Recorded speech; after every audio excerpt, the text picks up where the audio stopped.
This is part 7 of chapter 1, Laws of Motion. If you haven't watched the first 6 parts, please click on the link in the description box below. Hey, this video was made just for you. Don't forget to like, share and subscribe. Now we will study about a very important topic called Law of Conservation of Momentum. Suppose an object A, let's take an object as a ball. So this ball A has mass of m1 and its initial velocity is u1. So in the beginning, the initial velocity of the ball is u1. An object B, so this is another ball. So this ball B has a mass of m2 and initial velocity u2. According to the formula for momentum, the initial momentum of ball A is m1 into u1 because the formula for momentum was mass into velocity. So the initial momentum would be mass into initial velocity, and that of B is m2 into u2. Suppose these objects collide, that is, they crash into each other. Let the force on A due to B be F1. So when both the balls clash into each other, each of them exerts a force on the other ball. So the force exerted on A because of B is F1. This force will cause acceleration in A and its velocity will become v1. So after the balls have clashed, the different velocity will be formed, and this we are taking as the final velocity v1. So the momentum of ball A after the collision will be the mass of ball A, which will not change. So therefore we are taking it as m1 only, and now the new velocity, therefore we are taking it as v1. So the momentum of A after collision will be m1 into v1. According to Newton's third law of motion, A also exerts an equal force on B but in the opposite direction. So we had learned earlier that Newton's third law of motion had taught us that both when one object exerts a force on the other object, an equal and opposite force will be exerted on the object.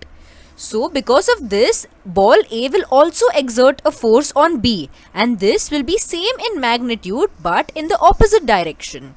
This will cause a change in momentum of B. So if the final velocity after collision is v2, so now even ball B will have a different velocity, and this we are considering as v2. The momentum of B after collision would be m2 into v2 because again the mass of ball B will not change. Only now we have the new velocity that we have to take. If F2 is the force that acts on object B because of object A, F2 is equal to minus F1. So this we are getting by using Newton's third law of motion, where the forces are equal but because they are in the opposite direction, we have to put this negative sign. So we had learned earlier that the formula for force is mass into acceleration. So we'll just substitute each of them and we will get this equation. But we know acceleration is change in velocity upon time. So when we substitute acceleration as final velocity minus initial velocity upon time t. Now because t is same on either side, it will be cancelled. Now because of cancelling the t, we will get this equation. When you multiply m with each of the values in the bracket, you will get this equation.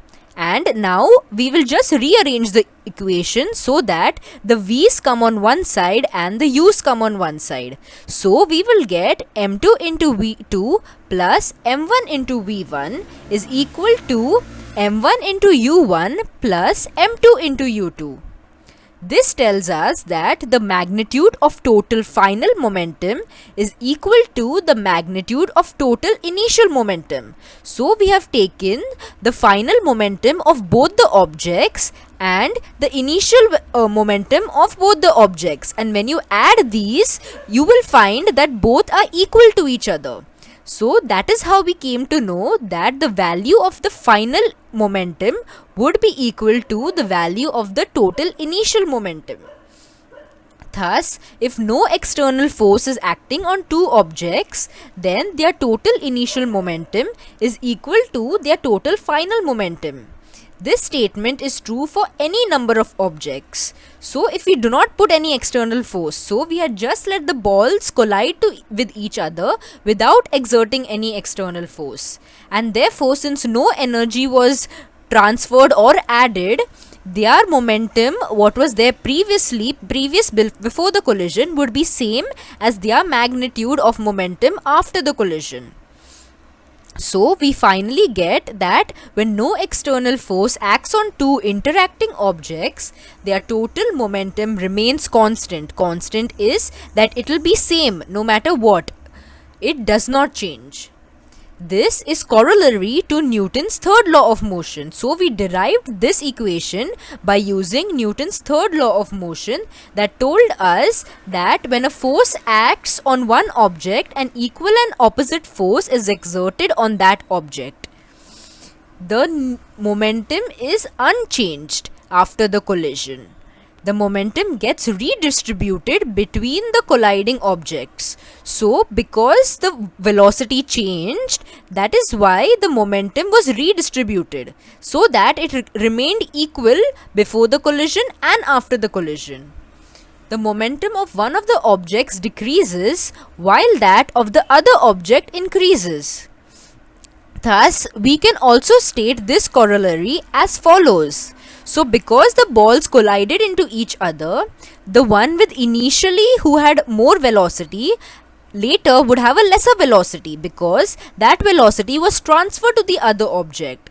But even though this happens, the momentum, when you multiply it with the mass, would be equal whether it was before the collision or after the collision. When two objects collide, the total momentum before collision is equal to the total momentum after collision. In order to understand this principle, let us consider the example of a bullet fired from a gun. So now we will understand this by taking another example in which the two objects are a bullet and a gun. And this bullet is being fired from this gun. When a bullet of mass m1 is fired from a gun of mass m2, its velocity becomes v1 and its momentum becomes m1 into v1. So the bullet is the first object, so its mass is given as m1 and the mass of the gun is given as m2. So after being fired, the final velocity of the bullet is v1. So therefore, after being fired, its momentum will be mass into velocity. Before firing the bullet, both the gun and the bullet are at rest. So not like how in the previous example, both the balls had an initial velocity. Here, both the gun and the bullet has initial velocity of 0. That since they are at rest, so because they are at rest, their initial velocities are 0. And hence the total initial momentum is 0. So here, because initial momentum is mass into initial velocity, and when you multiply anything by 0, it would be 0. Therefore, the total initial momentum is 0. According to the above law, the total final momentum also has to be 0. So when we seen earlier, total initial momentum is equal to total final momentum, and here the total initial momentum is 0. Therefore, the total final momentum has to be 0. Thus, the forward moving bullet causes the gun to move backward after firing. So because of this, since the velocity of the bullet is a value, since it has a velocity now, therefore the gun will also have a velocity. And the gun will have a velocity in the backwards direction because the bullet was fired in the forward direction. This backward motion of the gun is called recoil. So when you fire the bullet, the gun moves backwards, and this backward movement of the gun is known as recoil. The velocity of the recoil v2 is such that, so now if you want to find the velocity of the gun, that would be v2. We have to use the principle and find it. So we will do total initial momentum, which is 0, would be equal to total final momentum. So when you rearrange this, we would get v2 is equal to minus m1 upon m2 into v1 by just rearranging this formula. And therefore, that is how we can calculate the velocity of the gun. Or if we have the velocity of the gun, we could calculate any of the values that they are asking us to find. As the mass of the gun is much higher than the mass of the bullet, so the gun has more mass because it is a big object, and the bullet is very small, therefore it has a very tiny mass. The velocity of the gun is much smaller than the velocity of the bullet, and since both the momentum has to be same, because momentum is mass into velocity. So, because the mass of the bullet is very small and its velocity was very large, therefore the gun having a mass of a higher value will have a very small velocity. Therefore, we cannot see it that much when the gun moves backwards. Only the person who is firing the gun can feel it, and if you see carefully, then you will be able to see the gun moving backwards. The magnitude of the momentum of the bullet and that of the gun are equal and their directions are opposite. Therefore, when the bullet goes in the forward direction, the gun has to move in the backward direction. That is, their directions are opposite. Thus, the total momentum is constant. So, therefore, whatever we have derived earlier is proved that the total momentum is always constant. Total momentum is also constant during the launch of a rocket. So this is another example that when a rocket is launched, it puts a force on the ground. And because of that, again, the initial momentum will always be equal to the total final momentum. Let's see some solved examples now. Example 1. The mass of a cannon is 500 kg and it recoils with a speed of 0.25 meter per second. So, I hope you remember what recoils is from the gun and bullet example. The recoil of the gun was when it moved backward when the bullet was fired in the forward direction. What is the momentum of the cannon? So this is a pretty straightforward example where they are asking us the momentum and have given us the mass and the speed of the cannon. We know that the momentum's formula is mass into velocity. So we just have to substitute these values in the formula and we get the answer as 125 kg meter per second. Example 2. Two balls have masses of 50 gram and 100 gram and they are moving along the same line in the same direction with velocities of 3 meter per second and 1.5 meter per second respectively. So there are two balls with different masses and different velocities which are traveling in a straight line. So the 50 gram mass ball has a velocity of 3 meter per second and the 100 gram ball has a velocity of 1.5 meter per second. They collide with each other and after the collision, the first ball moves with a velocity of 2.5 meter per second. So imagine this is the first ball and this is the second ball.